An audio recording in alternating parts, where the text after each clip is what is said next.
Helô, Dyma Aled Samuel, ac wy'n cyflwynydd teledu o radio, bythwaith, o teledu gan mwyaf. Ar hyn o bryd, wy'n cyflwyno cyfres o'r enw Cartrefi Cymru sy'n delio â hanes pensaerniaeth yng Nghymru o'r cyfnod tuduraidd hyd heddiw.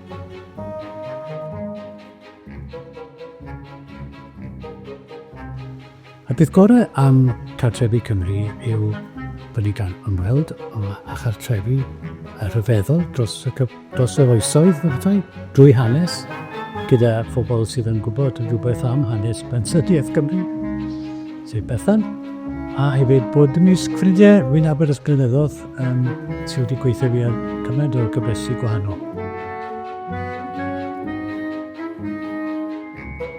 Wy'n dod yn weithiol o le o'r enw Pwrs y Glaw, credwch chi beidio, yn Nghymru i'r gogledd y Bwrt Talbot.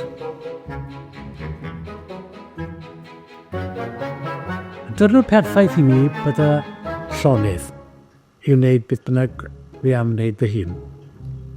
Mae hynny'n golygu naill ai bod fi'n mynd am dro, cael hawl i ddarllen y papur, neu i dynnu lluniau, neu chwarae gitar, neu i fynd i weld hyn dau, di gerdded. Hedfan bant i'r rhywle, cynnes. Ia, a nofio'n y môr. Fi'n licio nofio'n y môr.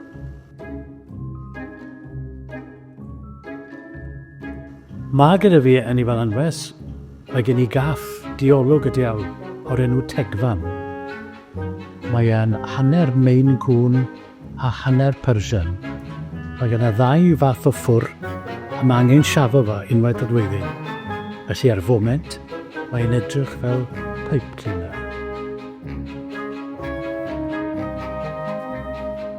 Terai fi roi cyngor i ddysgwyr Cymraeg byddwn ni dweud jyst siaradwch. Ych chi ddim yn ddysgwyr, ych chi'n siaradwyr.